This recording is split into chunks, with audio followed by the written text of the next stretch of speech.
Hello, hello, and welcome to Awakening Aphrodite. I am your hostess, Amy Fournier. The show is all about inspiring you to be more fit, healthy, and empowered in mind, body, and spirit, as well as to balance your masculine and feminine energy. Tap into your true source of power, your intuition, and awaken your authentic self. I am totally pumped for today's show because I have a very, very special guest. She is, my gosh, her resume is quite long. I'm going to do my best to introduce the one and only Llorraine Neithardt. She is a cultural visionary, a soul mentor, a psychic, and a poet, among a lot of other things. For over 2 decades, she has owned her gifts as a medium, a muse, and an oracle to thousands of private clients. Many people consult her to awaken their unknown potential and to bring it into consciousness. She has also penetrated the faculties of alchemy and in her unique mentoring program through which she reveals a person's talents and their inner mastery and mystery of their soul. As a result, many people have ultimately arrived at the path of their true destiny. How cool is that? She is totally an oracle and a facilitator. And these people that have worked with her have become luminaries in art, film, literature, and music. Llorraine is a graduate of New York's Parsons School of Art and Design, and her natural gift of clairvoyance was asserted. That's where it was asserted, and it led her into extensive studies into esoteric sciences, magic, mythology, alchemy, and the depth psychology of Carl Jung. These studies led her to delve into the archetype of Venus. Yes, Yes. our girl, Aphrodite Venus. She's going to explain that to us because to her, Venus is a symbol of passion and the creative imagination.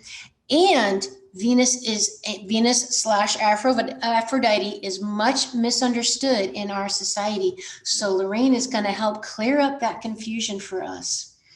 So without further ado, Yeah. ladies and gentlemen, welcome Llorraine Neithardt. Here we are. It's a wonderful day. And it's a Friday, and Friday is the day of Venus, which is why a lot of people like to wear red on Fridays or go out socially and communicate. So this archetype of Venus, let's start with that. And first, let's start defining archetypes. Yes, that's what I was just going to do. It's like, so an archetype is, it's like a prototype, or it's the original that is in the invisible. It's like we use the word God, but that's not really the official name for that thing we call God. That is an archetype of infinity, of beauty, of fierceness. It's the original pattern. So Jung, and certainly shamans and wise people before, knew this, but from different languages. So I'm going to be using this language because it's the one that I've become comfortable with. Don't worry if you don't get it. You're getting it. Even when you don't get it, you do get it. Okay? Because the most important thing that I feel for our everyday, because every day is a devotion to who we are, who we could be, how we can help others. All right. So whatever we do not know about ourselves returns to us as fate. Whoa. Yeah. So when it's like, oh my God, what does this keep on happening to me? I don't know what it keeps happening. It's like, it's like, maybe there's something I don't know. Now the ego says, oh no, I know everything. Well, the ego is the mask, the persona, the mask. And we love the ego, but it's not God, and it doesn't know everything. But it's really good with making a sandwich or getting us to work in the morning or writing some books. It's very, very important, but it's not the divinity. So there are patterns, invisible patterns, universal patterns, or rays or frequencies, whatever your image is, because that's part of understanding, is how do we make images within inside of us? Okay.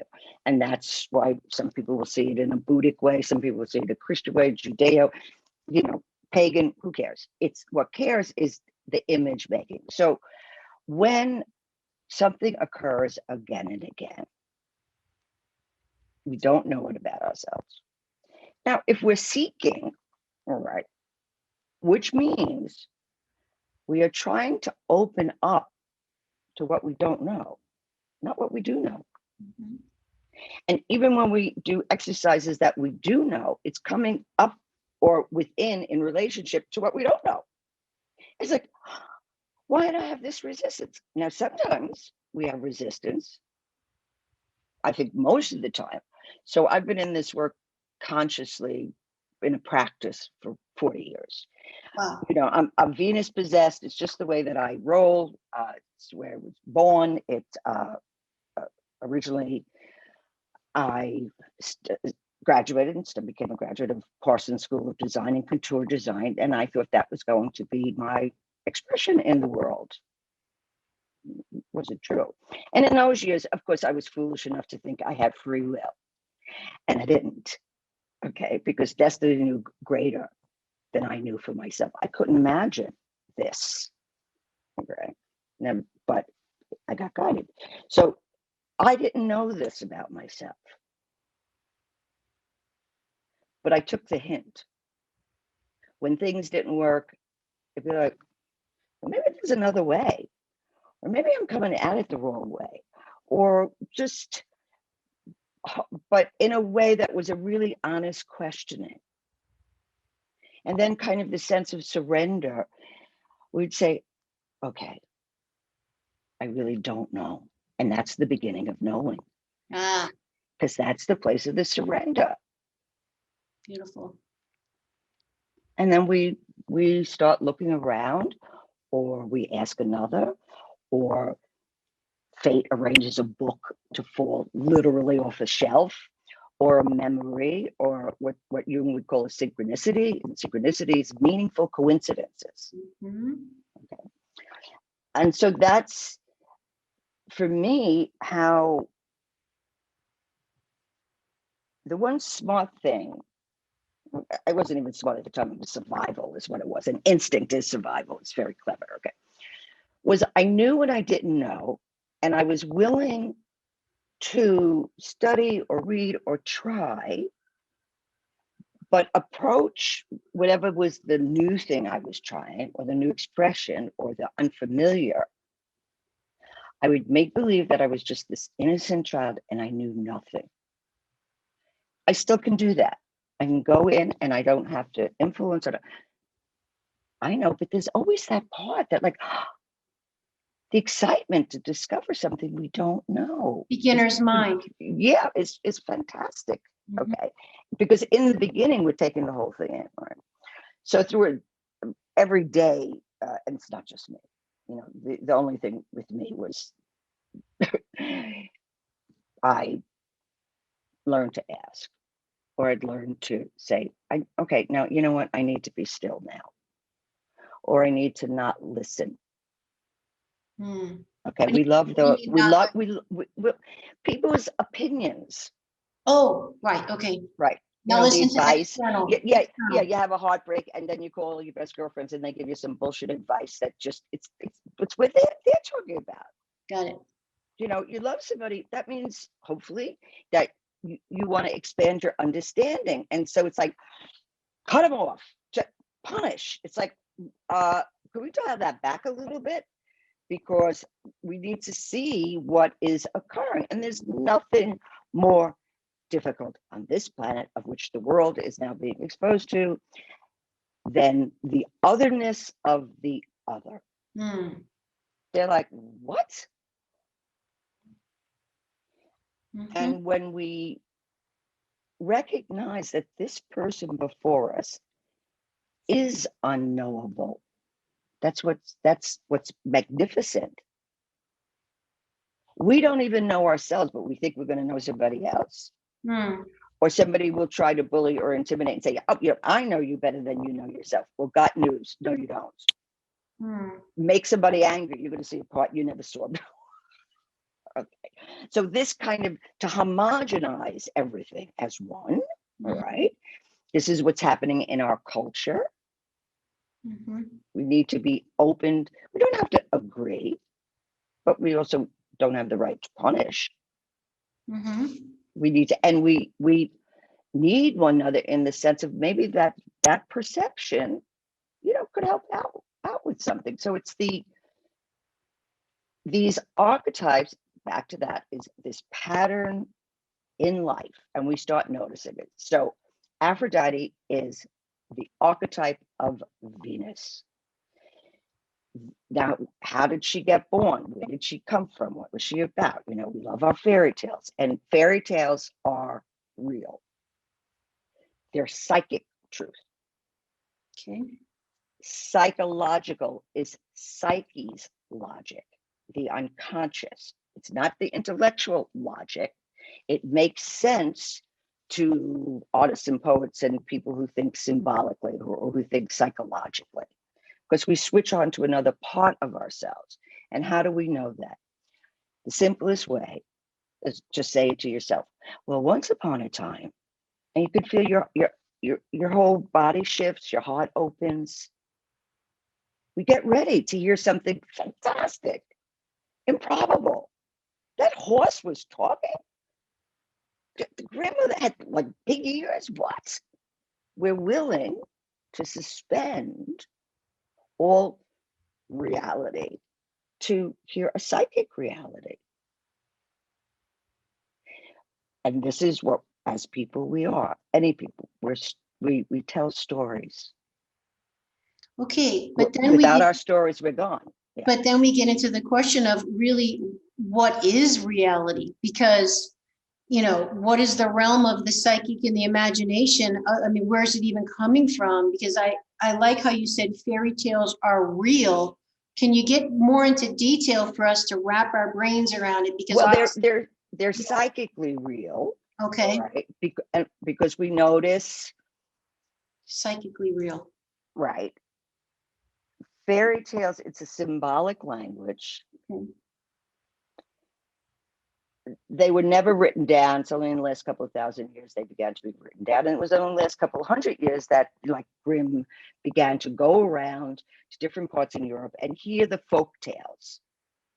Because your grandparents would tell you, or a religious leader would tell you, religion is a tale. It's a story. It's a myth. People will fight for the reality of it. It's like, what's that going to do? It's like it opens us up to, sometimes it opens us up to being afraid. And that's changing a lot, because we don't have to be ruled through fear. We can be ruled through knowledge, because we've grown a lot intellectually and emotionally, or we'll see great immaturity. So the fairy tale, one of the most important parts of a fairy tale is to teach children and smart adults that there is evil in the world. And it's interesting that evil is live spelled backwards. There's always a hint of what's about to come. So the fairy tale it's a soul teaching. It's like, let's say in the Cinderella, the classic fairy tale of Cinderella. What did Cinderella ever do? She was a schmuck. She did the wash, she did the cleaning, she never got out. She didn't do it. But she had this strange superpower, which was envy, that she was always good. So what does that tell you? People can envy if you're always so good. And you're thinking, yeah, but I baked the cookies and I scrubbed the thing and then I gave them this and then I did this and I love them. And it's like, yeah, but you know what? No story, no plot, no shadow, no light. And the teaching tale of the many things that Cinderella is about is, see, she had this connection to her dead mother. So when you look at a fairy tale, you look at, where does it come from? So it tells you there's no mother. There's no feminine principle. Yes. There's a stepmother and there's two wacko stepsisters. All right. But Cinderella as an archetype of the feminine, of the innocent feminine that doesn't know better. So she just does everything to please everybody. And more gets heaped on her. But she's innocent. But she's dangerously innocent. There's a point we have to leave our innocence. Not because we're going to join a girl gang, although it could be an interesting experience, I'm not against it.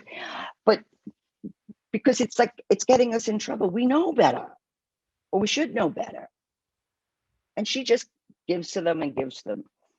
But she has this connection to the fairy, another realm that has wisdom, and the dead. Her dead mother speaks to her. And she can feel the love, and she knows she's loved. And that's what envy hates. Envy, when people are experiencing envy, which is very different than jealousy, their belief is that there's good in the world, but not for them. And if you've got the good, even though you're Cinderella and you're in rags and you're crying and you never get invited anywhere, and you're an orphan because who knows where the father is. And notice in that story, there's no male around except when the prince shows up, and he's kind of half-baked to begin with. But that's besides the point. So it's a feminine teaching. And we are every one of those feminines. Yeah. We are the mother and the stepmother. We're the loving sister and the evil sister. We're Cinderella who doesn't want to do, but we just keep on doing good in the face of evil. We serve it. Okay, well, maybe if I do this, they'll be nice. And maybe they won't be.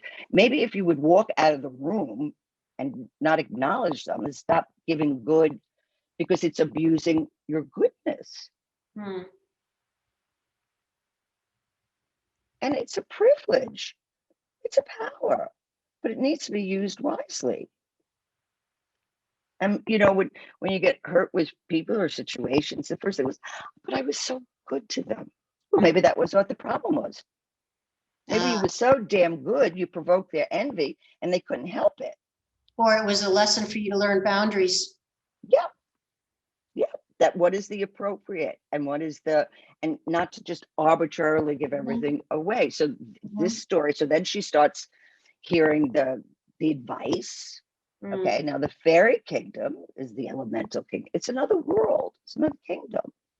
And notice in fairy tales, nobody ever stops and says, the horse was talking to me. Everyone goes like, yeah, it was a talking horse. Yeah. Yeah, but if I go out on 9th Avenue and I say, this horse was talking to me, everybody would be like, what's the matter with you? So we already know we're in different realms.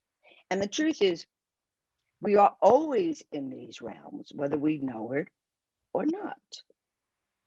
So what is insight? Insight is when we begin to see the ordinary from a different part of ourselves.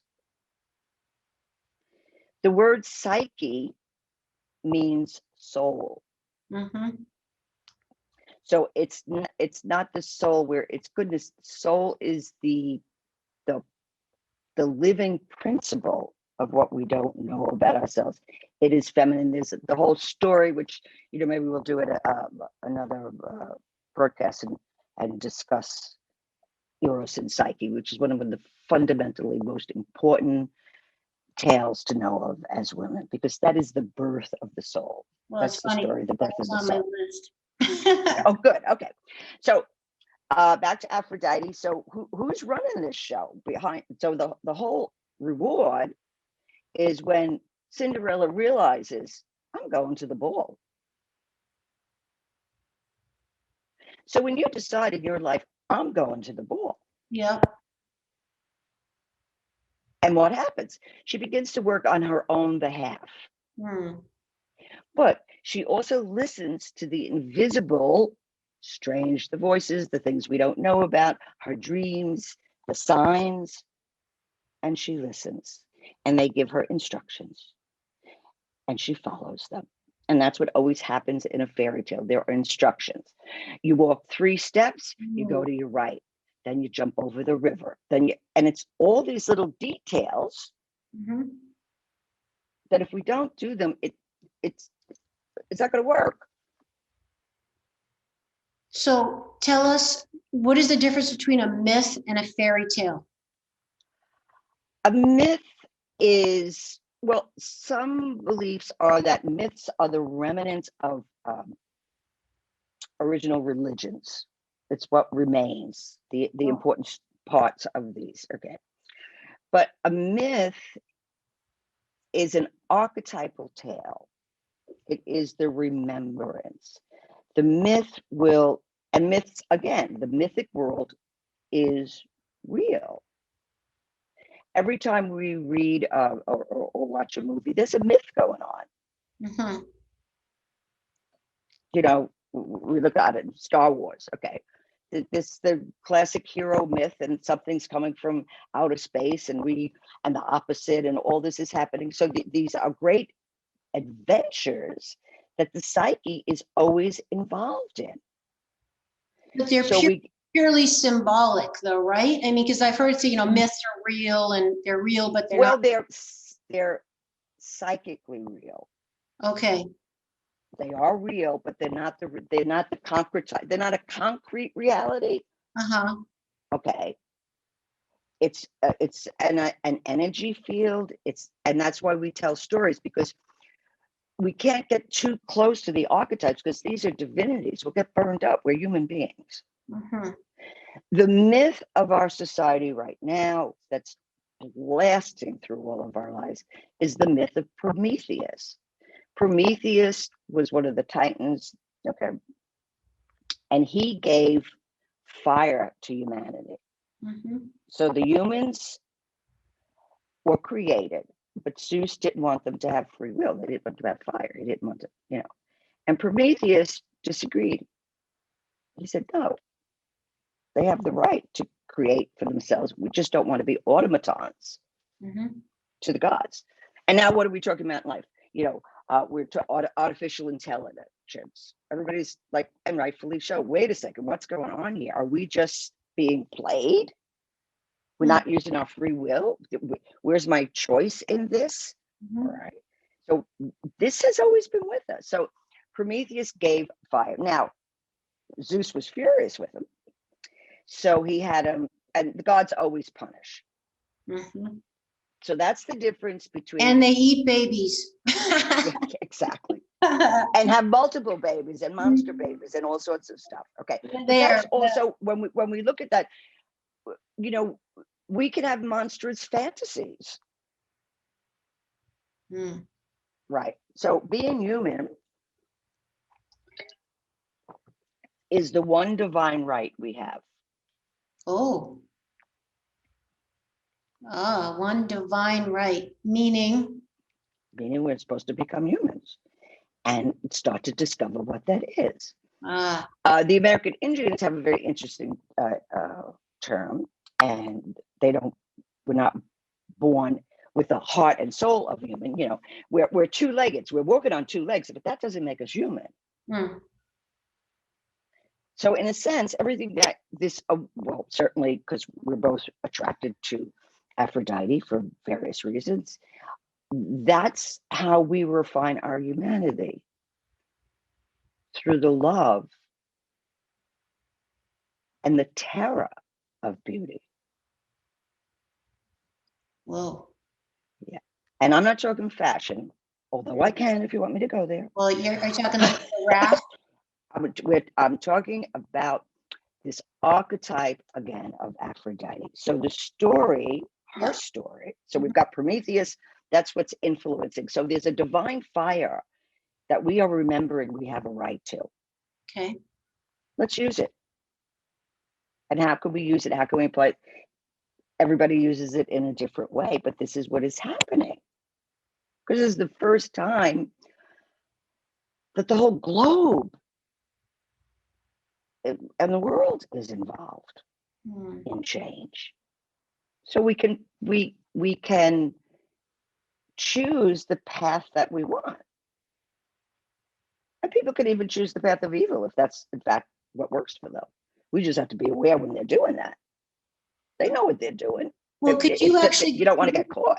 Yeah. Could you please go into your version, your studies the myth of Aphrodite and Venus. And could you just get into like the principle, the essence, what it's all about, what we have to learn from her?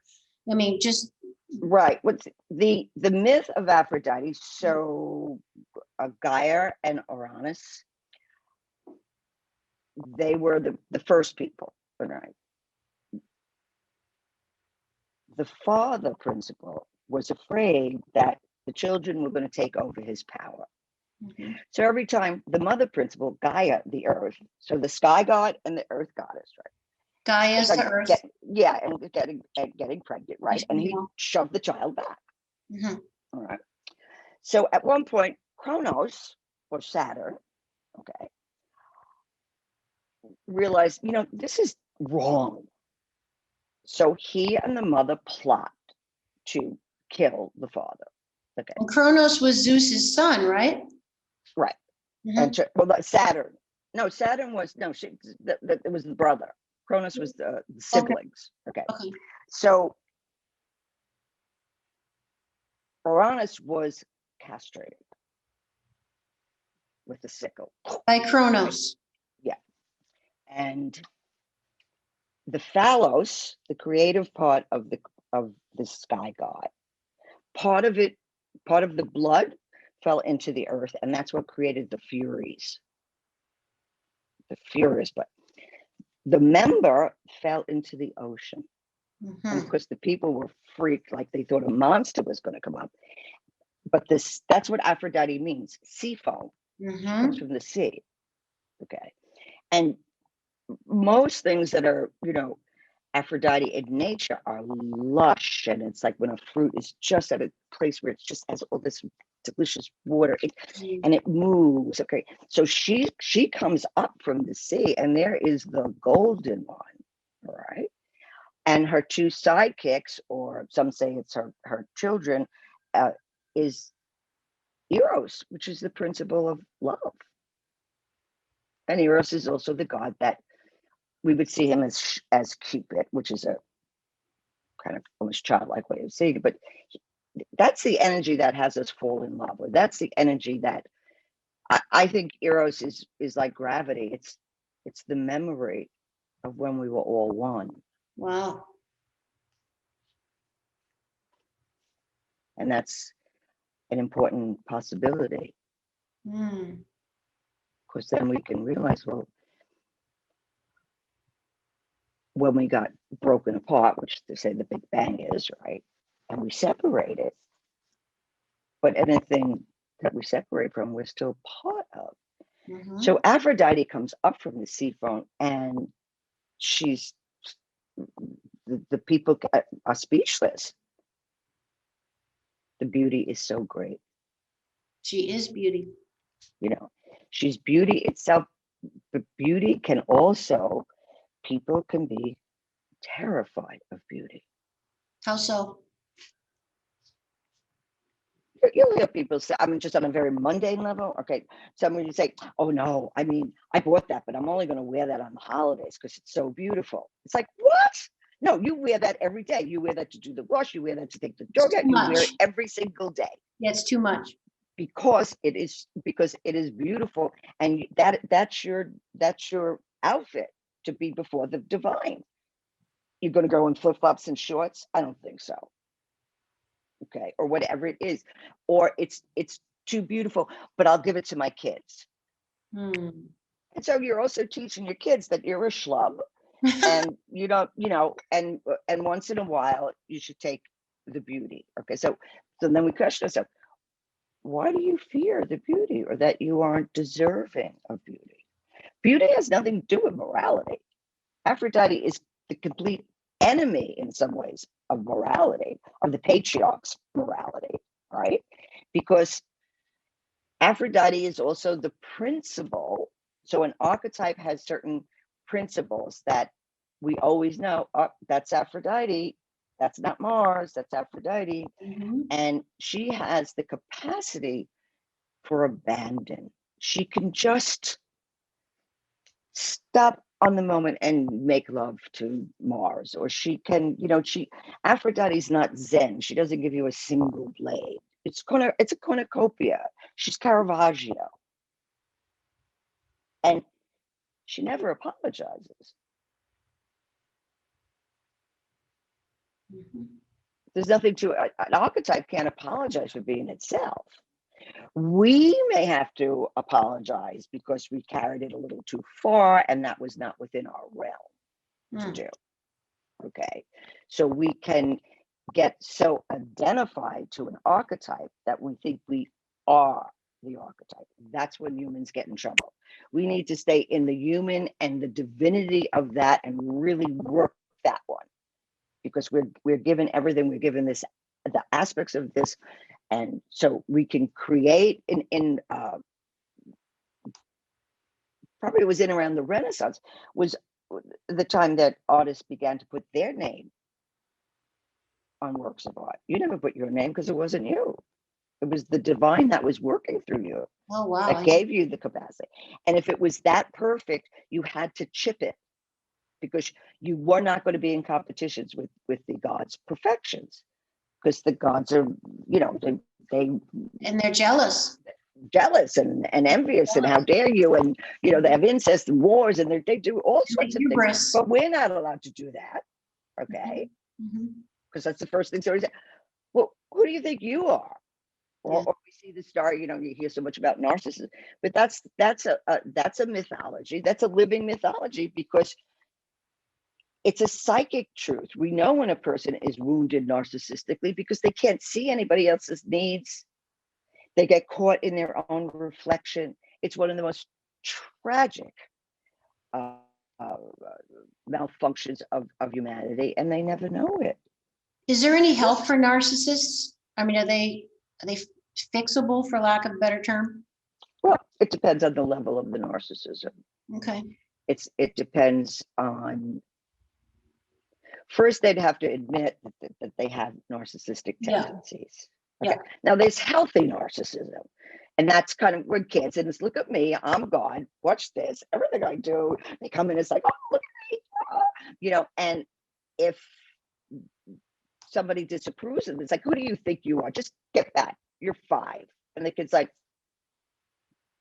you take their star away, instead of going, it's true, you are absolutely magnificent, but you still got to do your homework, because we're on this plane. But when you're on this plane, yes, you're a superhero or heroine, but here we got to get the homework done. So the earth, the archetypal world, and how do we know that the archetypal world or worlds are real? Is because of our imagination, because that's what creativity is. Where do we get these ideas from? Are they our ideas? Are they ideas that are dropped in or whispered? Okay. Are they even remembering? They might be remembering what was dismembered. Okay. And that's what also makes it so fascinating, because it's ever present. We have a soul, but we're in souls, and all those energies that are around. So how do we know when Aphrodite is present? If it's the collective and they're just what I call pink porn, and they're just turning her into pink porn, you know, pole dancing, all of that. That is kind of an archetype that's a stereotype. So a stereotype is an archetype that's lost its soul. Perfect. Great definition. Right. So we just look at that, and it's okay. So that may evoke sexuality, but it doesn't evoke Eros. Eros is the god of relatedness. Yes. It's what connects us. It's the feeling, what we call of the in love. So notice that we're in a state of love. We have fallen in love. It's a fall. When we fall in love, it's a loss to the ego. Because suddenly, for one brief moment, we see the divine in the other person, and we're never the same. But then we want to keep on seeing that, and we're not allowed. We're just a glimpse at that person's divinity. Now, if it's too beautiful, you'll be chopping it down seconds later. Or you'll reject it? You'll reject it in your head. You'll go, oh, that could never be. Let me Google this person and find out what's wrong with them. Too good to be true.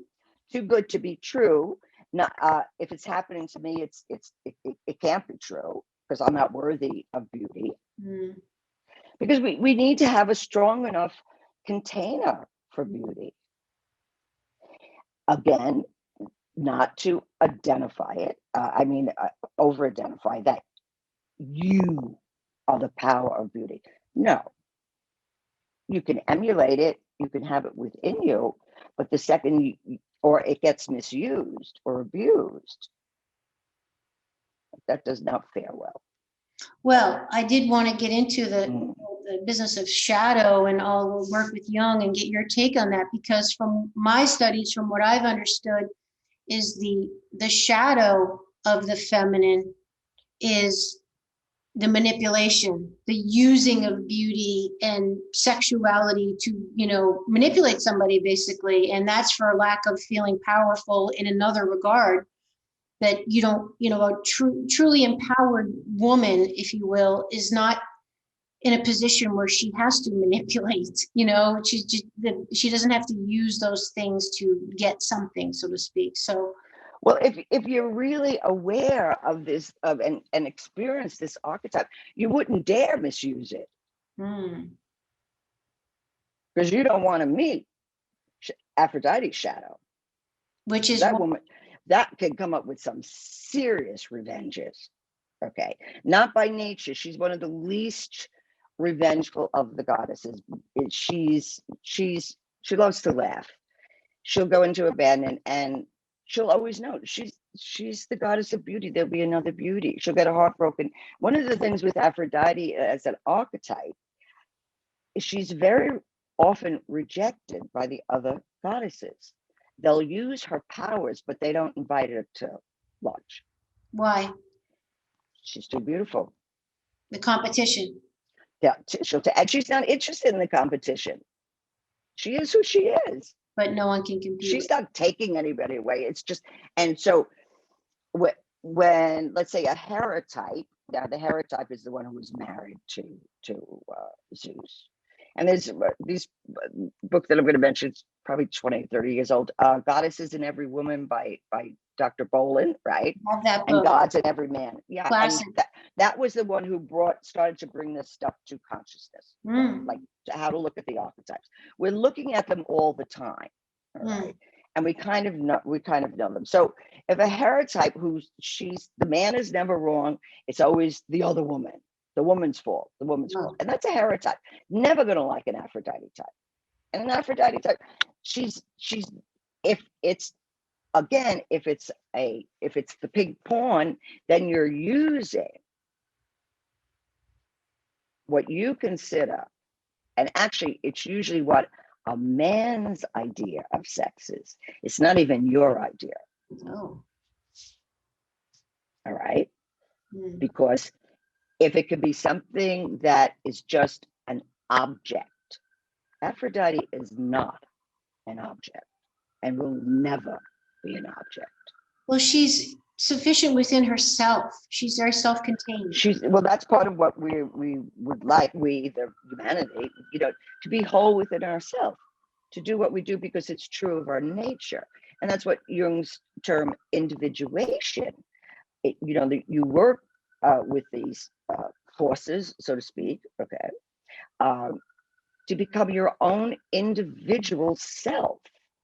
For the first 30 years, we're pretty much the sum total of the family we were born into, our life experiences, our education, our religion, the collective, what they think. When somebody says to you, well, what are they going to say? It's like, well, who's they? So this is part of the shadow making. Oh my God, what are they going to say? There is no they. There's a bunch of opinions that are not based on anything authentic. But if you're being tyrannized by the they, you're never going to dance your real dance. Yeah. You're not going to laugh. You're not going to make a connection and a devotion to your talents and your abilities? What if, this is just in terms of imagination, if you were capable of the most extraordinary experience of love? It just expanded everything, okay? But everyone feared it. Nobody would love you personally. They may love the goddess, but not you. Because you become, and we can't become the archetype. We can fake it. And that's why it always feels like, nah, okay. And beauty, it's a very interesting thing. Let's say you're looking at I don't know, vases, right? And they'll be they're all manufactured same day, everything is the same except the one you love. And you go, no, I want the one, the seventh one over here. That's the one I want, because you see and experience the Venusian energy. That's where she holds herself for you. And you want to take that, okay? You want to put it in a special place for yourself, all right? Because we need to build a relationship with this force field.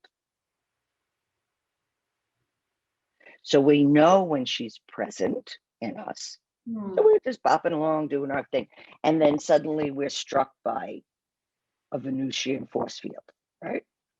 Which would look like what? Which means like suddenly you see something, like this is on a superficial level, but you see a pair of red shoes and you have to have them.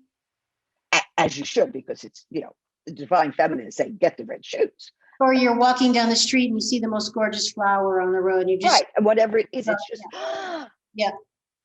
I have to have, and anytime we go like that, yeah, we are in the presence of the divine. There is an archetype present. Now it could be the terrible side of it. We're like, oh my goodness, okay. Or we stop breathing for that moment and we take in the divine.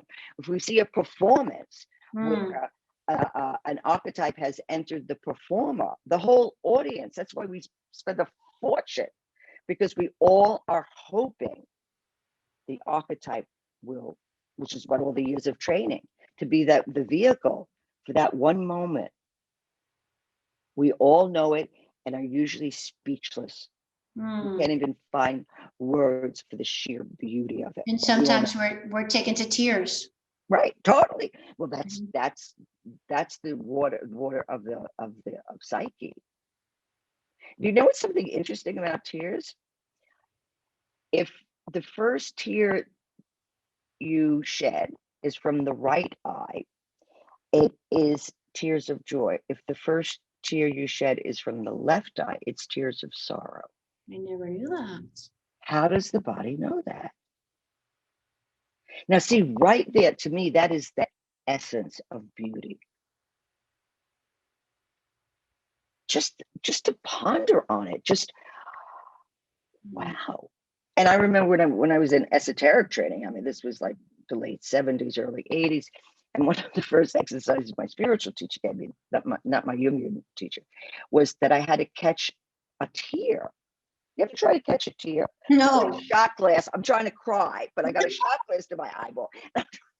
Because I'm very sincere. I'll always do it right the first time. Second time, now I'm going to do it my way, but I'll do it just to see.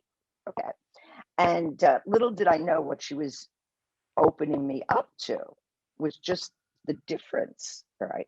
So biologically, so if you take a tear from your right eye, right, and it will have joy in it. It will have this image in it, okay? If you take it from the left eye, it will have the sorrow in it. It'll probably be a different chemistry. Absolutely. But how does the body, that's the genius of the body. Why would we hurt the body that has that much beauty? And wisdom. Total wisdom. All right. So it depends on what our relationship to the archetype is. And so let's say, for instance, well, it's a little beyond the shadow side, but the wicked side of Aphrodite, she comes up with some buttes. And I forget which goddess it was. It was this king was, dumping his goddess girlfriend for the younger version. And so she prayed to Aphrodite for revenge. And so Aphrodite gave her this, like, a poisoned wedding veil. Oh, I heard that. And she sent it, and the dumb bitch put it on. It's like, if I was getting a wedding veil from the ex-wife, I don't think I'd be putting anything on. I doubt I'd even open it. Thank you very much, unless she was really a loving person. Okay, but you manipulated. Okay, again, that's where the innocent young bride doesn't catch on to that there's evil. Wake up, people. This is dangerous. Okay. But that's one of her. And we know with murder mysteries and everything, Aphrodite also rules poisons. Ooh. Most women they'll either poison you with their words, their gossip, character assassination, or, poisons. See, the gossip is the shadow side of the feminine. Yeah. So, and it's the collective side, because it doesn't have, it's the gossip side is usually from, now we're getting a little more complicated here, but it is complicated, is the negative animus.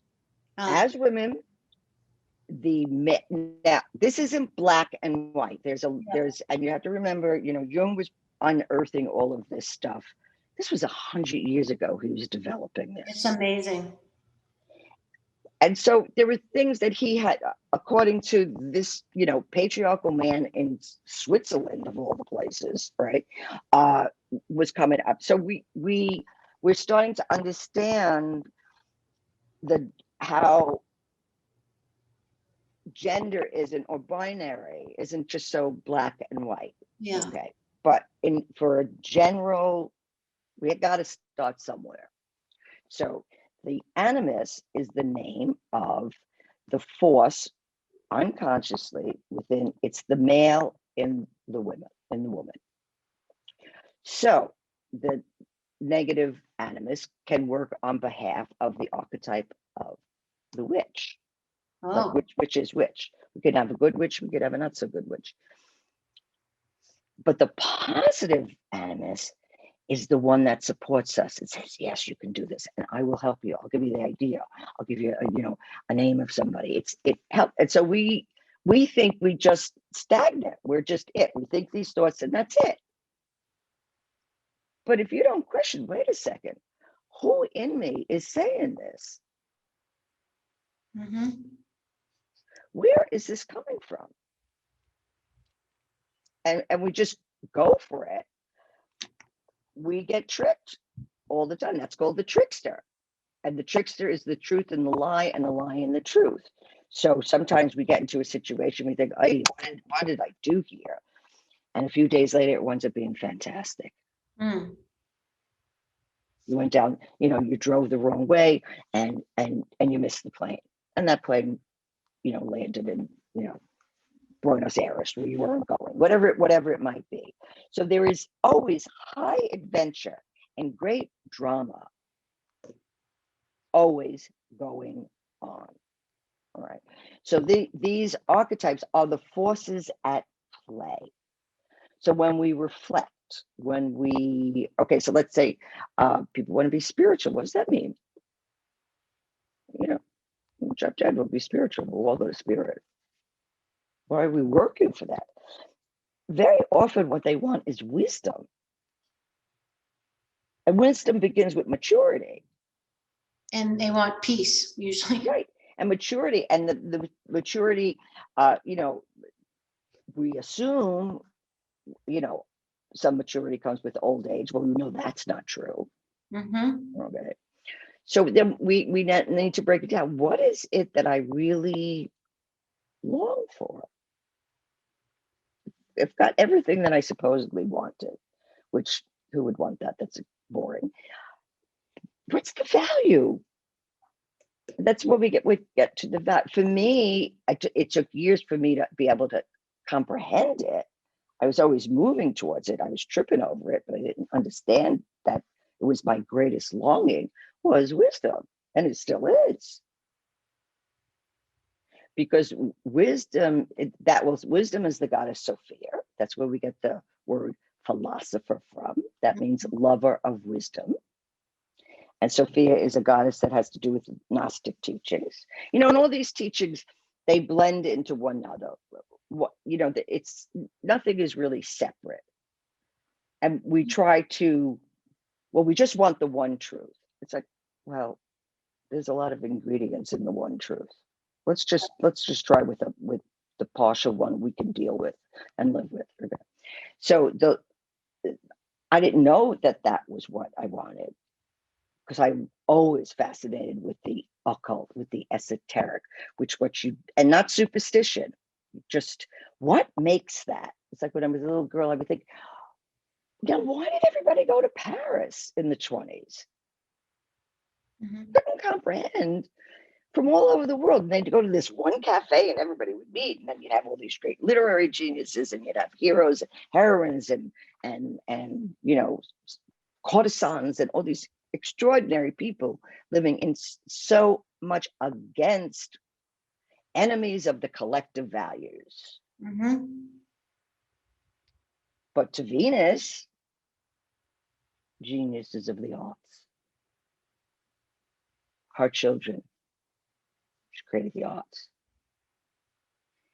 And art is usually, at first, an offense to the collective, to they and how they think, which is why art is like, you got to drop dead to make a lot of money as an artist, because you're safely dead. You're not going to provoke. You're not going to provoke her anymore into this great seeing it in another way. Well, and that leads us to, why collectively do you feel that humans are so afraid of the power of the arts and the spirit, and that in our erotic energy, and why religions have traditionally, the 10 Commandments is to control the animal nature of people, and why? Well, also the 10 Commandments are like the 10 buttons you want to push if you want to see somebody's shadow. Oh, okay. Just pick a button. Yeah. Neighbor's wife, zing. And it's very interesting because of the many stages that have unfolded, I also, studied biblical law and its meaning. Always looking for the meaning, not accepting it. It's like, okay, that feels okay, but not like 100%. And what's that first one? It's about honoring the mother and father. Honor means to know your mother and father. Oh. So if your mother and father are narcissists, you better know that shit. So when you go down, you're breaking down to language, we start saying, wait a second, this is something completely different. Or like sin is an archery term. Yes, missing the mark. You miss the mark. So you miss the mark. Mm-hmm. So you're going to be in purgatory for the rest of your life. Look at and talk about archetypal tyranny of the imagination. If you do that, and then, it'd be like, well, you know what? Maybe hell could be kind of interesting. Without shadow, without hell, there's no plot. Everybody's good. That's boring. So the collective, then what is the collective? So on the collective, there's something called the collective unconscious. Yes. And that is like a realm of every experience of any level of the development of humanity. Mm-hmm.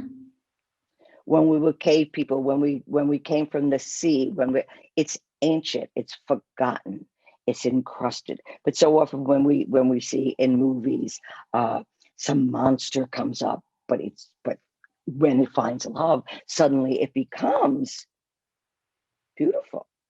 Now, does it actually become beautiful, or do we begin to see its beauty? We can think, about physical beauty, but somebody does something that is so remarkably courageous or brave or wise. They're never seen the same again. They're beautiful. And they'll have that nimbus. A nimbus is like that star that's around people, that energy field. And we see it. Yes. So she's present. So that's the collective is the history. Okay, ancient history. The personal collective unconscious. Those are the experience of all our lives and our ancestors and the tree of life that we're on. All right, and then comes the consciousness. The unconscious is not unconscious. We are unconscious to it. Okay, so we know that there's the principle of electricity, which we hardly have tapped its genius. Tesla knew electricity and knew how to work with it. Okay, and they put him in an insane asylum because he was so brilliant. But we know electricity exists. And pretty simple, if we go and stick our finger in an electric socket, something's going to happen. You're going to experience electricity. Oh, wow. All right. So imagine that the archetypes could be like a force field, an electrical force field that when harnessed can do all these can light the world. Or it could be an electrical chair. Or it could be struck by lightning. You know, in the ancient times, if you were struck by lightning, you know, in your little village in Greece, you were considered a saint. Yeah, it was like lucky. Zeus, that's a kiss from Zeus. Yeah. Okay. It was like you were divinely acknowledged. Yeah, exactly. So, and that's why these supposed superstitions, but when we go into the history of them, we begin to realize the genius of them. So we, as conscious as we may think we are, okay, Yeah, we're not. we have to open up to, again, what we don't know. And that's when it's like we can not know that we're capable of being cruel. Or you're like, oh, I don't even know why I said that. I normally wouldn't say that. Well, who said it in you? Who in you do you have imprisoned that you won't let out, and therefore it comes out inappropriately? Well, I mean, the world is full of people that just don't understand themselves. I mean, right there. I mean, I don't know why I am the way I am, or that person is the way they are. But they're vehicles for the collective unconscious. They're vehicles for the negative animus, the opinion. It's a fucking opinion. Yeah. And you, it's very interesting when a woman is coming from her negative animus and she's very judgmental and opinionated. I have it on the highest authority, blah, blah, blah, whatever it is. Any red-blooded man, the hair on the back of his neck goes up. He wants to strangle her because he knows she is not coming from her deep wisdom of the feminine. And men, whether they are conscious of it or unconscious, they need us to mirror their feminine. So they need us to be wise. But if we're just filled with opinions, who said, they said, she said, I saw it on the web, I said, really? We're really, it's a misdeed. We're not going to get civilized. We're not, because they depend on that. It's true. And a woman cannot be wise counsel to the masculine if she's not tapping into the truth of the depth of her own heart. Right. And she has to know that there's an automatic or autonomous. You got to do a lot of work to catch your negative animus red-handed. And once you do, you're never the same. Or let's say you're with a group of women and they just start that. It's character assassination. It's a hanging. If they acted that out, they would be tar and feathering a concept or idea or another person. So, and there's nothing. There's nothing real in it. It's just empty blah blah. But they have it on the highest authority because everybody said, or I saw it on Google. But what's your experience? What does your heart say? There could be something that's very true to the mind, but it needs to be then tempered in the heart. Yes. Like you can tell a truth, but if you tell a truth brutally, shut up. Better to give a little bit of a white lie that, or being able to express it in a way that's digestible than the hardcore, violent truth. We have to grow into and we have to grow away from.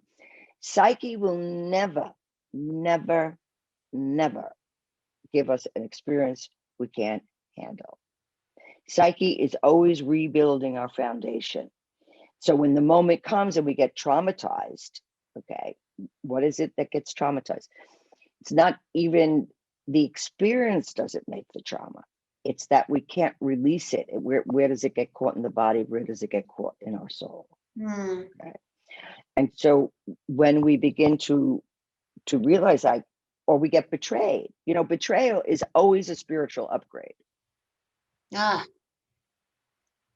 It's like, and we can only get betrayed by somebody that we care about, or that we love.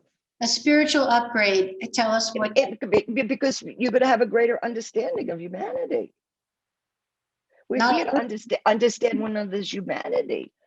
We're busy trying to figure out the divine, which we don't have a right to really know firsthand. We tell stories, we have mythology. Did I tell you about the myth of this? And then something starts cooking inside of us. And then that night we have a dream. And then the next, this is where we are in the myth. The myth is still happening. We just don't see it as that. Okay. So let's back to the gossip, and that vicious gossip is happening. There's no authenticity. There's no authority. It's somebody else's thought. Right, but you were also saying though how betrayal is a spiritual upgrade. Can you just? Because the betrayal is psyche arranges for this betrayal to happen because you got to grow, and you may be attached to this person who really used to like you but doesn't like you anymore, so they're working against you. And then suddenly they do something and it dawns on you like, oh, okay, they were doing that all along. Well, that's it. It makes you aware of something you weren't seeing. The thing is, you have grown. You didn't realize it because we grow in the invisible. We grow in the dark. We don't grow in the sunlight. It's too harsh. We grow in the mystery. We go down and we grow. And then an event happens that's been happening all along. And suddenly it's like, wow. So this betrayal occurs. And after we get out of the hospital because we're so upset, or wherever we go for the grief, the mourning, and that's another thing, the grief opens us up to the wisdom of the heart. Nice. Wisdom always has to do with in alchemy with salt. Something needs to be salted, and so salt brings out the flavor and invisible tastes in food. Okay, but salt also draws out the wisdom. When somebody is wise, they usually have a bit of a salty, a little bit of a salty personality. They could be a little caustic, but it's within the beauty and the realm of it all. And if you're too sensitive because you want to protect yourself so much, you find them very offensive. It's like, why did they say that? I mean, can't they see I'm spiritual? It's like, yeah, they see exactly what you are, but they're not buying it. So it's the bitter experience, or it's the salted experience that, not while it's happening. Yeah. But if you write it in your special book of laws, I think it's good to get your own common sense laws. What works for you, what doesn't. Write that down. This keeps on happening, so I have to remember this. So remembering, wow, I must have value. If destiny is still testing me, putting me through this, it wants me to grow. I'm still here to learn. Not according to what I think growth is, or it's protecting. It's saying, no, you got to get out of this because this is gonna just undo you. The wake up call. Yeah, the wake up call. or the outgrowing. Mm. You know, when you naturally outgrow. Now, some people don't want that outgrown. Like they cling. Oh, we were best friends in kindergarten. You know, it's like, well, all right, but can we grow apart so that we could come together in another way? But if they just want it that way. Well, I feel like there's such a strong fear of the unknown. Like so many people are like, the devil you know is better than the devil you don't know. Right. That's not necessarily true. They're afraid of the unknown. They're clinging on to the thing that's past its time, or they're compromising where they don't have to. Or they're too devoted to being good. Bullshit.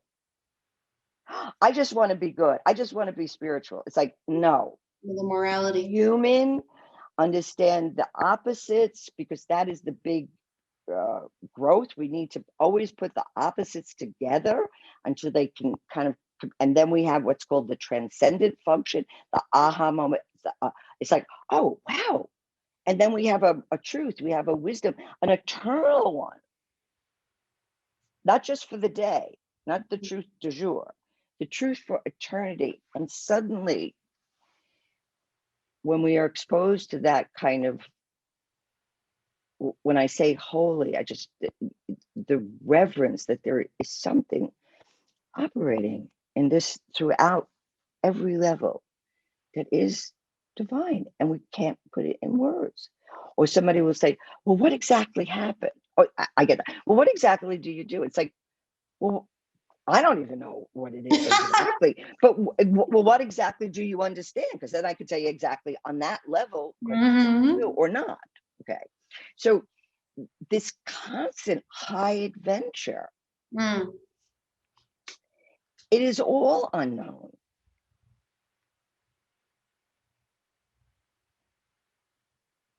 We read a book, we watch a movie, and suddenly we learn something. Well, guess what? You didn't know that when you opened that book or looked at that movie. Now you do.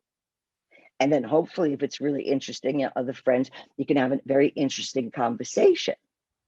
Not about the same old, but do you think that could really happen? Or is this a possibility? Suddenly, it's possible. Something that was no longer possible. And the biggest remembrance is unity, is that what we call love. E.T., phone home. Yeah. Everybody knows when they're not home. It's like it also always happens in dreams. Like our location. Where are we located in the dream? Well, I was in my mother's house, or I was in another country, or okay, so that's telling you about the ancestors, and whether that experience was good or not so good. It locates you to tell you the story that is about to tell you. It's the context. Right. Dreams always tell us what we don't know about ourselves. Never what we do know. And very often, what people don't know about themselves is the thing that gets their magnificence, their absolute beauty, which is terrifying. And it's also usually their biggest blocks, because it's the shadow that's you don't even understand about yourself. It also, what I see a lot is, which again is fairy tales, it teaches us about envy. You better be aware that there's envy in the room, because envy isn't jealousy. Jealousy just says, if you have it, I can have it. I can have it too. But envy says, if you have it, you've taken mine, and I'm going to kill you. It's a scarcity mentality with envy. envy. It's beyond that. It's evil. It goes after your soul. Oh. Jealousy is like, okay. Envy, not so much.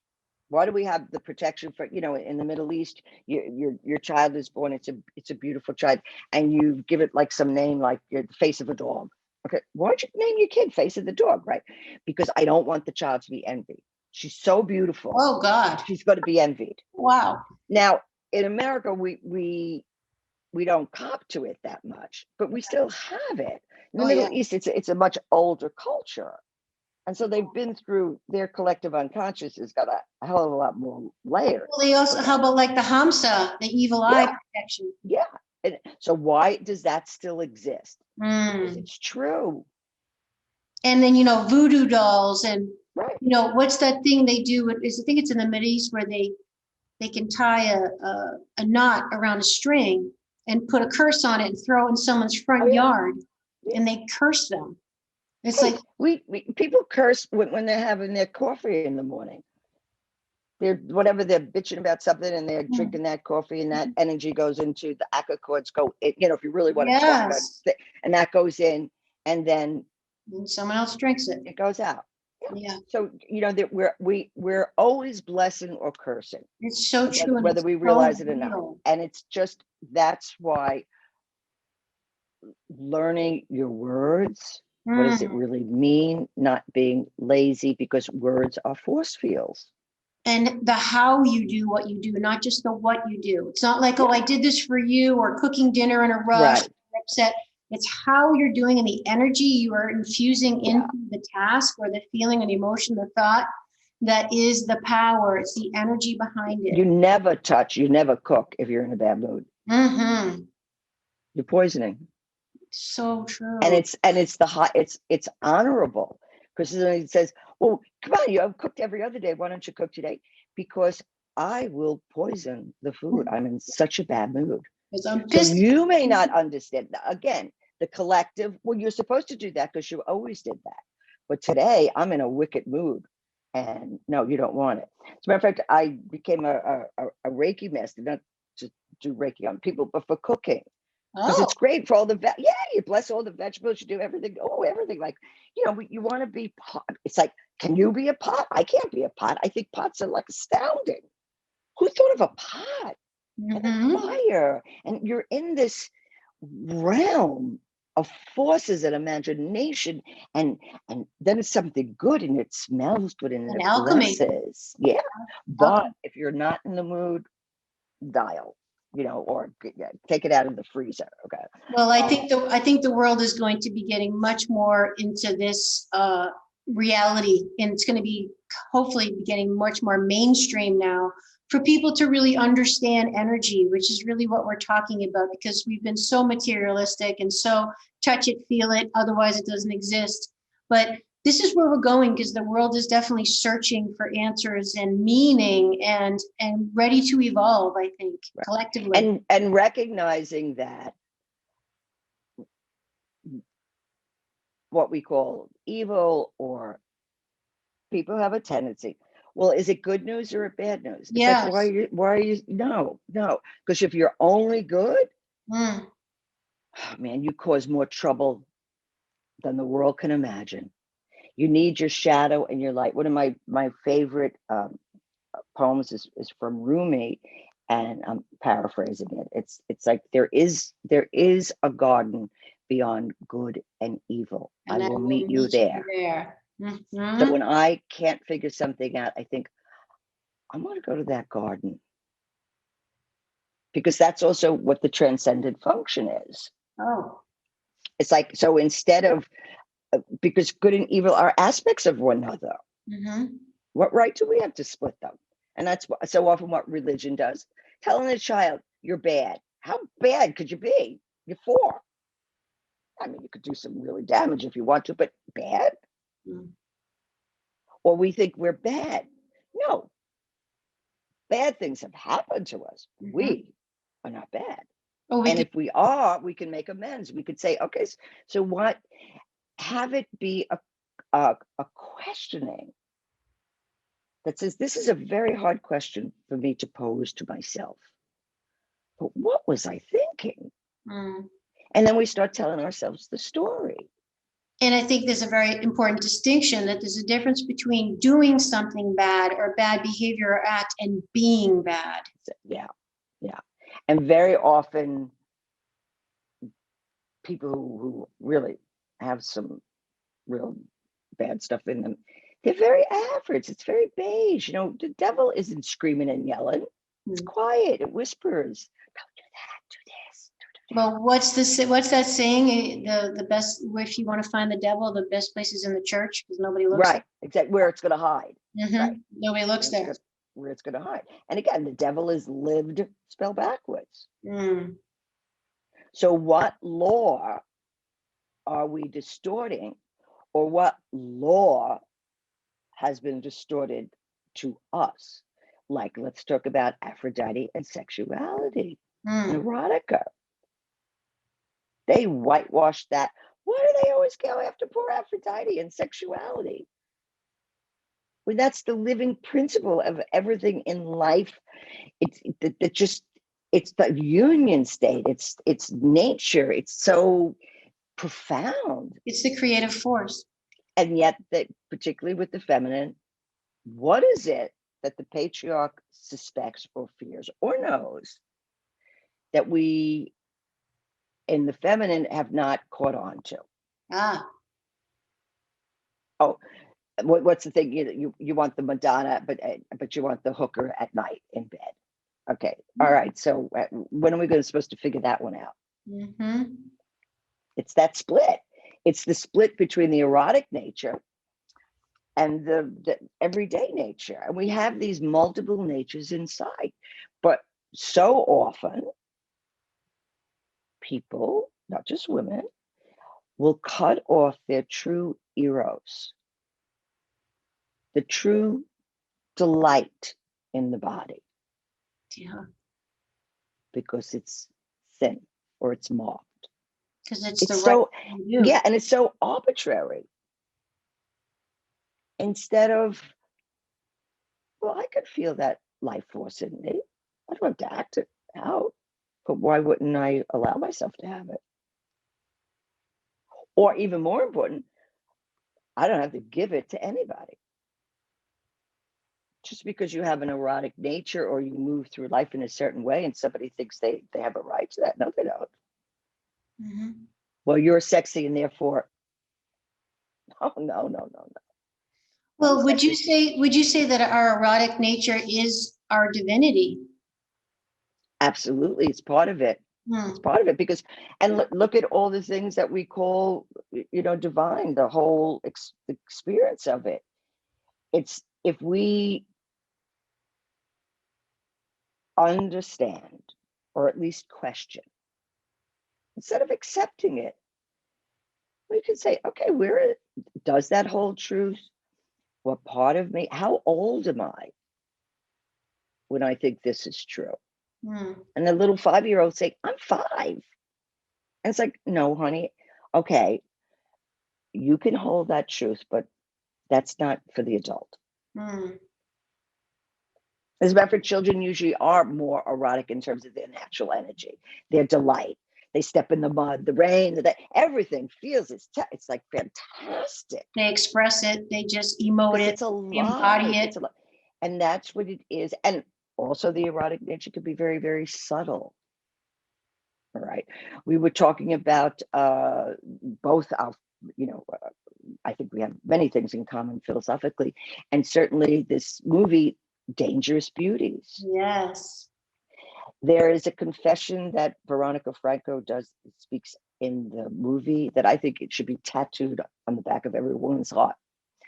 And it's really how she confesses the truth, her truth of the feminine, not according to the patriarch. What do they see? My ears are falling out. Okay. And we need to be able to look at that. We need to be able to say, why do I believe that? Or why am I being held to that? Or why can't, again, she is the principle, she meaning Aphrodite, is the principle of abandon. She could give herself over. It could be a snowflake. It'd be like, oh my God, you could feel the whole thing. And so that's not good. Why is Friday the 13th considered unlucky in the patriarchal? Because, and all of this can always be found in history, can be found psychologically. We can always do the research and find it. I mean, I literally have almost 4,000 books. I gave 2,000 away just because I want my library so I can go discover all these things, right? And so the beauty of her force field and energy. Why did they go? They don't want the feminine to know her own nature. That's right. She may say yes, she may say no. It's up to her. Well, you can't control her if you did. Yeah, well, the control, but also you can't control her when she delights. Don't laugh now. Really? Okay. When one needs to, it goes against the instincts. And that doesn't mean we switch completely over to the other. It's when it is authentic. Okay, so what is authentic? So it's not the puella. So the puella is the one who uses the Aphrodite energy. Mm-hmm. It's a kind of a thief. It's the puer is the eternal boy, and the female version of that is the puella. Okay. So the puella seduces for power. She's not interested in the soul. She's not interested in relatedness. She's interested in what she can get from the union. She's interested in being powerful over the person, but never taking them to love. Mm-hmm. Never taking them to the initiation state of, because when there's real love or love making, you are never the same. Well, it's a spiritual experience for sure. You know, it's the whole kind of connection. Yeah. And so, but it's also it's alchemical. Mm. You know, there's literally changes. So again, the world, the collective, they can choose anything they wish. But the question is, why are you believing it? Yeah. Well, most people don't even know that their beliefs aren't even their own. Exactly. Yeah. It's the collective. Yeah. It's like, well, we always thought this way. It's like, who's we and who put the thought in your head? Yeah. Yeah. Exactly. It's programming that people aren't even aware they've been programmed, because pretty much your mind is a programmed machine. Mm-hmm. And it's well, I just want to be ordinary. I want to get along. It's like, oh, well, that's a real great goal. But that just means, that just means you're going to be part of the collective, and you'll just be, you might as well be a foot soldier. Boring. Yeah. So it's the question, but then comes the right. Well, do I have a right? Well, we can earn the right. And how do we earn the right? By the questioning, by, if we see something within ourselves and go like, I kind of, a little bit of gossip. There's nothing wrong with that. It's kind of fun. It's a girl thing. And very often when we run out of real relatedness, we start gossiping. True. It's false intimacy. That's when you leave the party. Yes. You leave the party because whatever with the connection was is over and done with.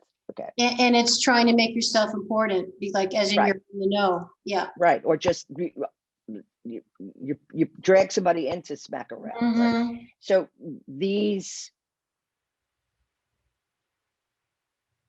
the image, okay, let's say of Aphrodite, if it's like, what would that feel like if I really met her? All right.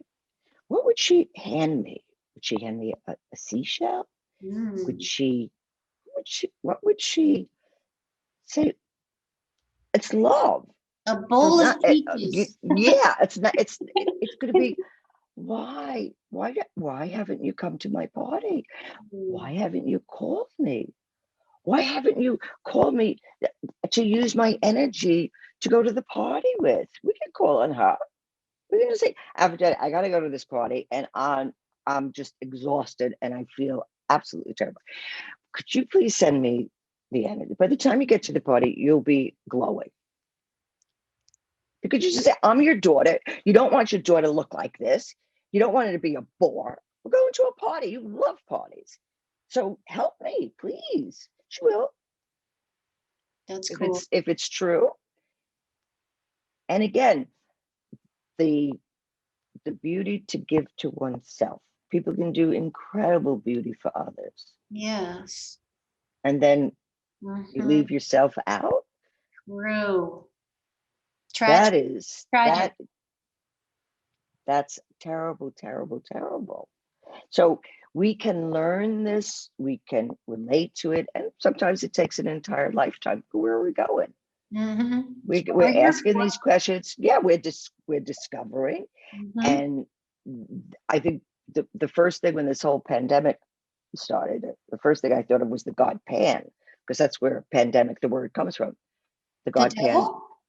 No, well, in the Judeo-Christian world, Pan is the devil, but he's not the devil. He's a nature god. Now he's just running around with the little nymphs, and he's having a great time playing his music and stripping everybody, and he's all about Eros. He's just partying. It's like, hey, okay, cool.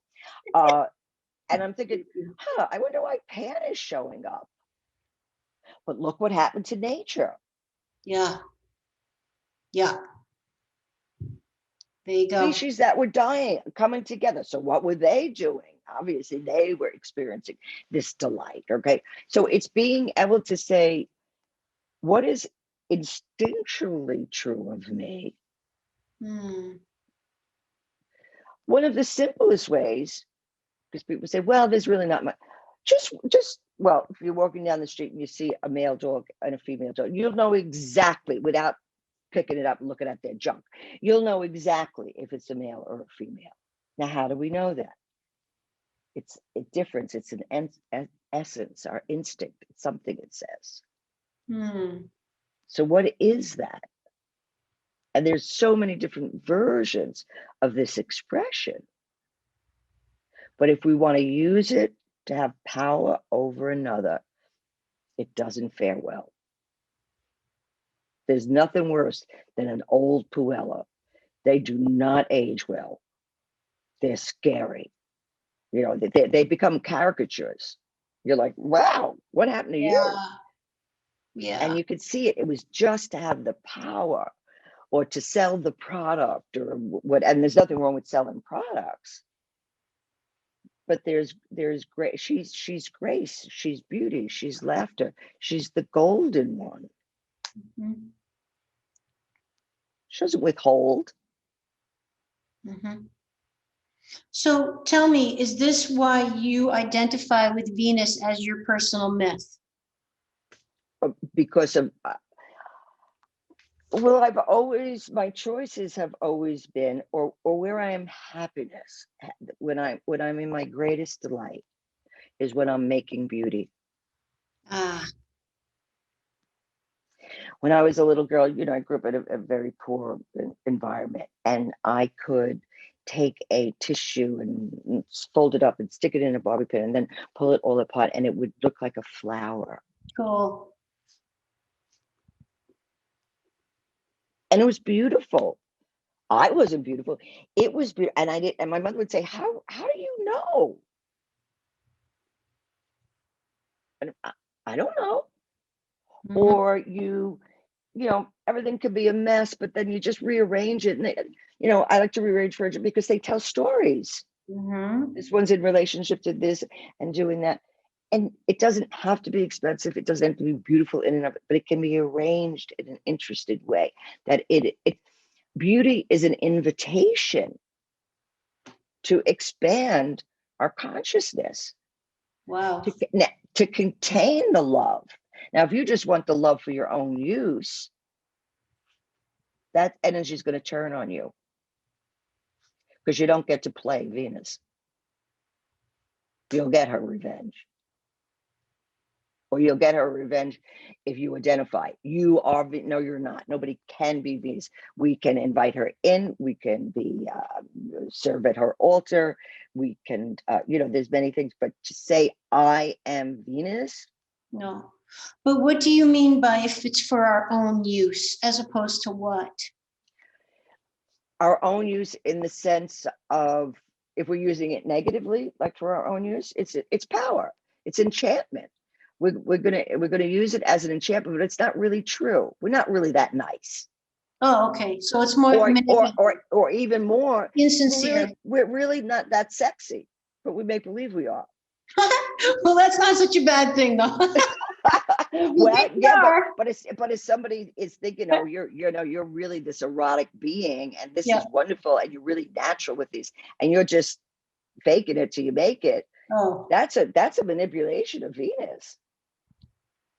yeah. That's not the goods your people are thinking it is.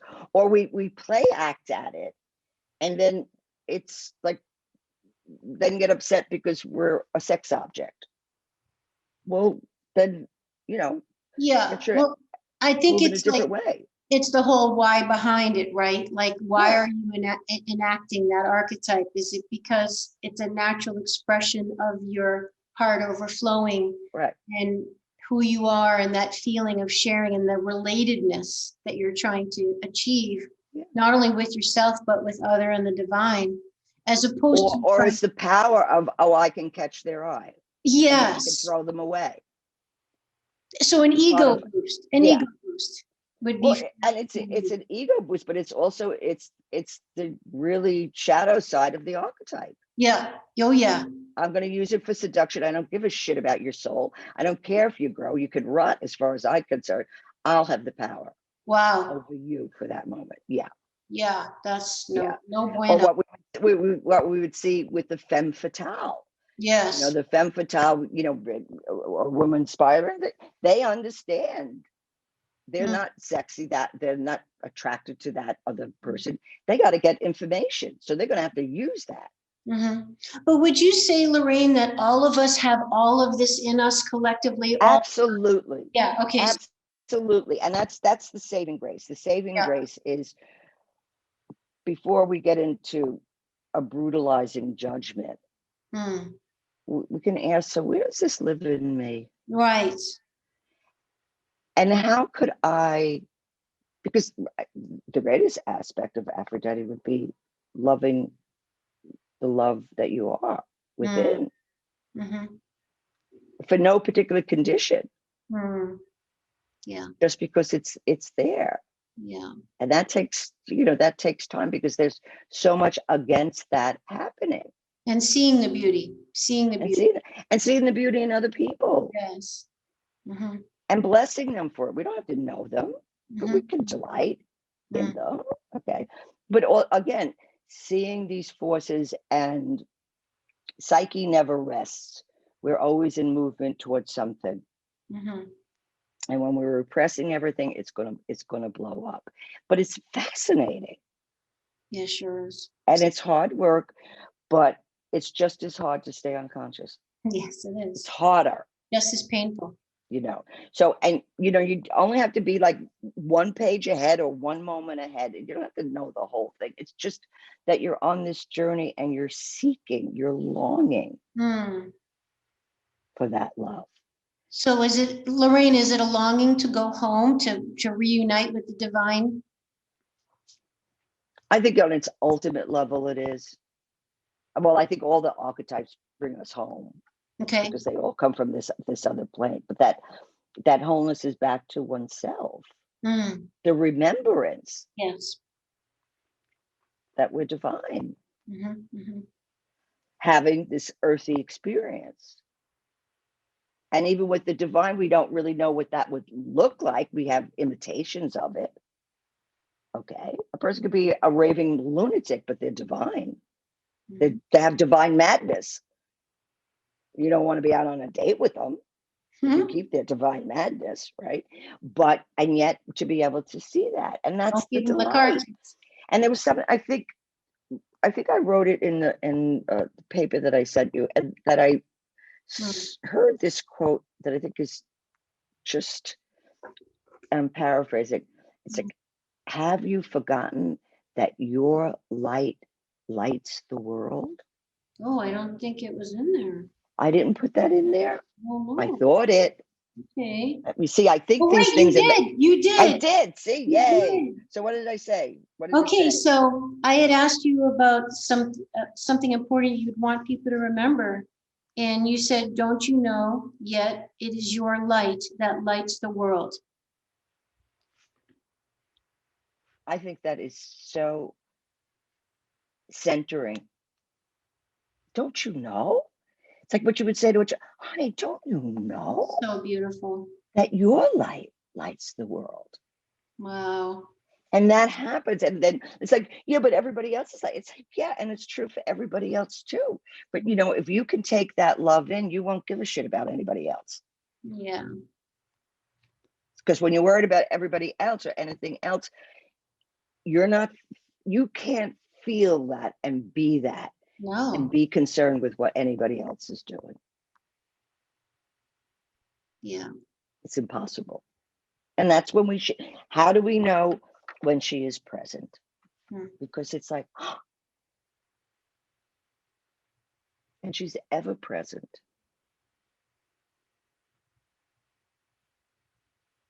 But we also need to be aware when we fear, or we don't want to do that painting or do that dance or write that book, because we're going to be envied. Because you know the downside of her being present is it's an envy attractor. Bugs are attracted to the light. You know, it's like we need to be able to. Who does she? Well, it's a little different than being attracted to the light. The goodness of it evokes a sense of emptiness in the other person. They can't have it. Yikes. So if we have a belief that we can't have love, so it always goes something like this: there's love in the world, but not for me. Right. It's like, wow. Yeah. That's a belief. And we're not going to believe it because some great love comes into our life, because we'll fuck up the love. You know, that's right. We'll mess it up. We'll prove that we're not worth it.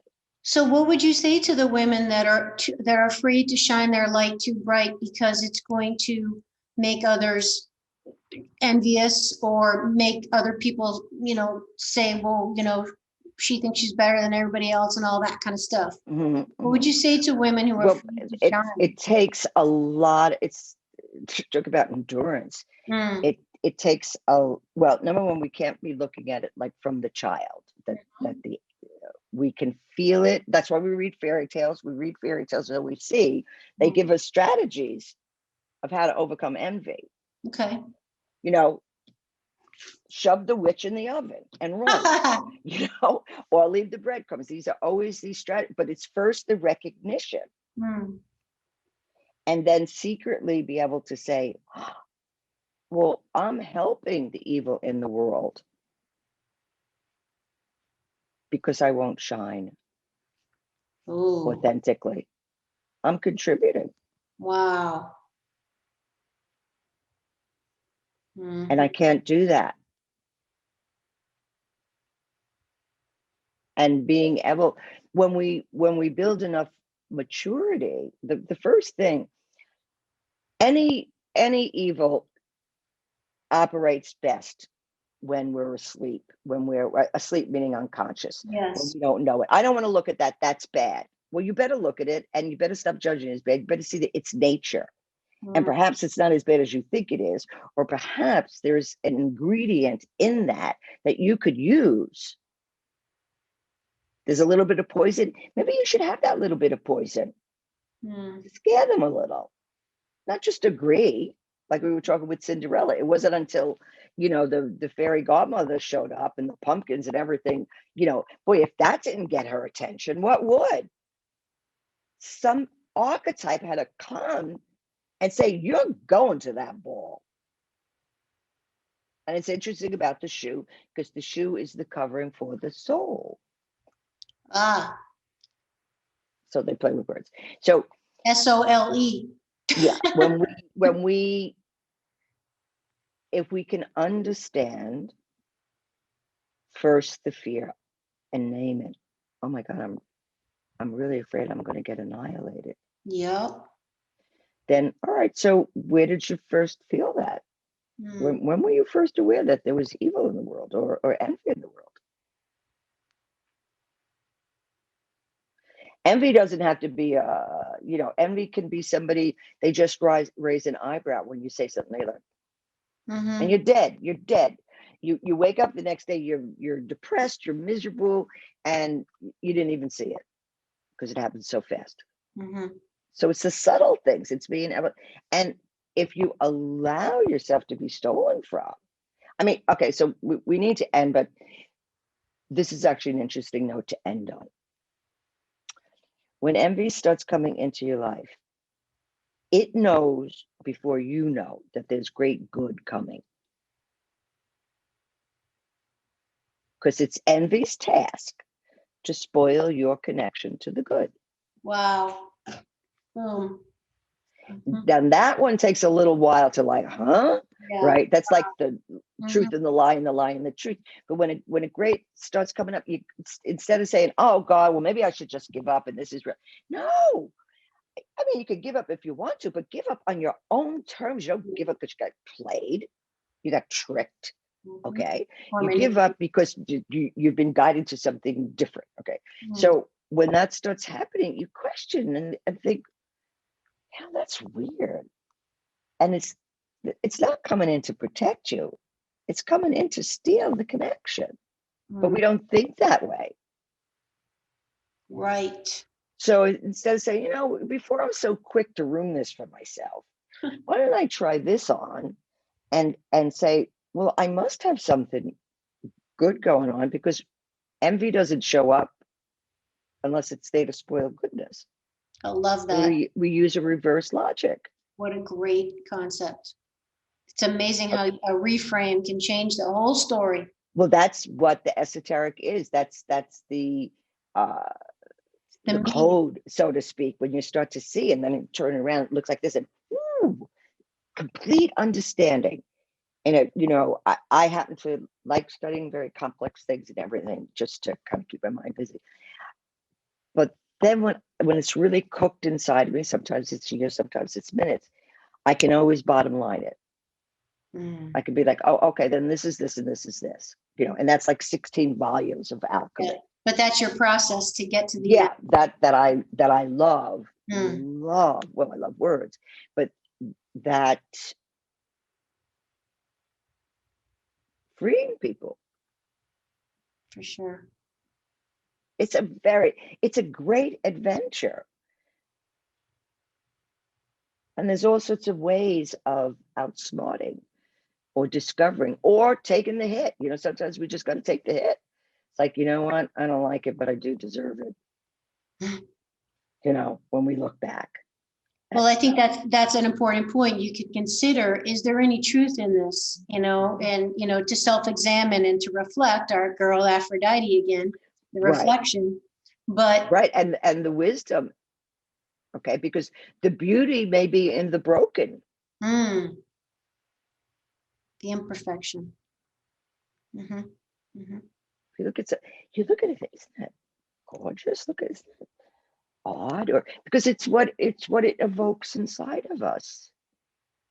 And most people see it as the physical or the fashion, which it is to a degree, but that's only one aspect. So certainly reading about the archetypes in goddesses in every woman, and also the gods too, because it's working in men too. And men have there are certain men that are attracted to the Aphrodite type. There's others that just want the power. Everybody's attracted to different things. But we are all of them, but not at the same time. All right, my love. Yes. So we were gonna go at Llorraine. 5:30. So we gotta go. Yeah. Can you please tell people how they can find you, your website, what you're working on, your latest projects? There's so much more we didn't even get into. We didn't get into I do private sessions. That's so it's like it took me many years to realize, because it's a combination. Certainly, I was born with this gift of clairvoyance. I didn't know it. I just thought I was a smart kid, street kid, right?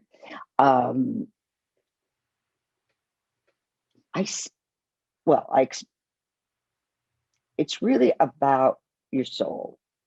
It's almost like I see the poem of your soul, the reality of what your soul is trying to tell you, your personality. Okay. So that's, again, because of this, what Jung talks about, whatever we don't know about ourselves returns to us as fate. So I can get to tell you in a conscious way what you don't know. And very often what people will fight me the most on is their beauty, is their talent. Oh, I can't do that. Wow. Like, Well, I'm sorry. It says it in your chart. The divine says it. It says it in tarot cards. It's like there's 10 gazillion signs that are all whispering. And you're like, nah. Okay. So those are what sessions are about. You do private sessions? I do private sessions. I didn't do anything on YouTube, but I probably have like 100 episodes on YouTube, just talking about different things. And but I devoted the time to poetry because I realized that is a love I never knew I had. Isn't that beautiful? I never knew. I thought, it's time to write. I've always written, but I think I don't write. So I thought, well, I'm 47% Irish. I'll go to the Irish Arts Center. There's got to be some ancestor that knows how to write. I'm all for like getting the team together. I mean, all the help I could. And then gradually, and it was just coming naturally. Of course, I didn't see it. And the teacher kept on saying, Llorraine, you're a poet. And I'd be like, oh, get out of here. That's like so, And it's like, I am. That's awesome. And now I have to accept the beauty of that and the terror. Because where there's beauty, there's terror. What's the terror in the poetry? The terror is its opposite. The terror is like, what if it's true? What if it really is beautiful? Why is that terrifying, though? It terrifies everybody, because what if somebody doesn't like it and they're envious and they want to come and kill you for it? I mean, that's an extreme, but you know what I mean? Why are most artists dead and get honored? Because they threaten the collective. You go against the status quo. You hint, you free people. You know what? Look over this way. You'll get out. Yeah. Well, you're a heretic. Yeah. Yeah. You dare to be. To question. Yeah. And that takes maturity and time and ways.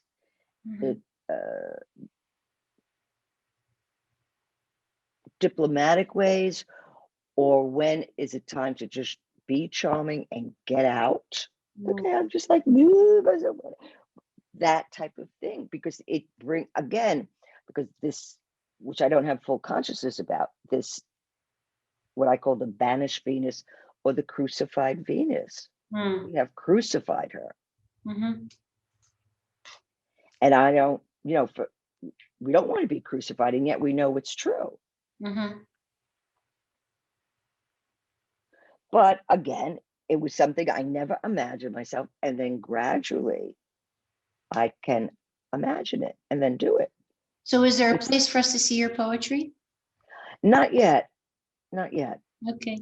I haven't published. Do I have it out? I may have it out. I haven't seen any in my research. No, I haven't seen it. But okay. It's something. So basically, that's what I'm doing. I do my private sessions. The discipline of writing, because that's the whole point, is to sit down and do it. And this has been a year, I think, of return, and I'm more of an introvert. I can spend a long time forever, and I love it. So this part of having to be isolated wasn't as painful for me as others, but it was reflective. And I think, that we are about to open to some extraordinary possibilities. And if it's not true, let's make it true. Okay, so how can people find you then? They can call me at my phone, 212-757-8914. I do sessions. Well, I was doing sessions in person. Now they're mostly done on virtual. Or my email, lln@nyc.rr.com. Or I have a website. I have all these things I forget. LorraineNeithardt.com, so you can read about these adventures. Okay. And if I can help, that's what I'm here for. Fantastic. Or if I can find that beauty that you've been hiding, that light under a bushel, I'll find it. Yeah, I love it. I know I want to hire you personally, that's for sure. Well, Llorraine Neithardt, thank you so much for being on my show. This has been extremely deep and enlightening and encouraging and mind-blowing and fantastic and everything that I knew it would be. Everyone, please check out Llorraine's website and her. You can, like she said, you can contact her if you want some help with your personal situation. And I would love to have you back on the show because I have a lot more questions I wanted to get in. Sure, absolutely, we can do that. Yeah, And thank you for that. You know what even had you just you listened to the YouTube or something, and then you decided this would be a great idea? Oh no, I think I came across. I think someone had interviewed you on a podcast or something, and I came across you, and I was like, "Wait a minute, she's a Jungian analyst. I've got to look her up." No, I'm not a Jungian. I'm Jungian inspired. I have done a 25-year, and with my mentor, who's in spirit now. That was through my own private practice. I did not go to the Jung Institute or any of that. Okay. It was through my own dreams, and then we should get into the power of dreams, and there's so much to get into. Yes, and I wanted to get into the great polarity. And so anyone, I know we're using languages, and we're skirting here and there. We're being very much the trickster, mercurial trickster. Even if you don't understand it initially, just let it wash over you. Your psyche understands, and it's like the dew. It just will give you what you need, whether you know it or not. Beautiful. Or like you said, even if it's the beginning of it, it's the beginning of the awakening. Right. So It's like the ambrosia. Oh, yes. It's like an invisible force that wakes us up. It goes like, I love it. Wait a second. I love it. Well, we're going to definitely have you back on the show to go on the next layer. Absolutely. People are ready. Thank you. And everyone, thank you for listening. And, and also write into Amy or call her, whatever way you contact her, what are the things that you find? Okay.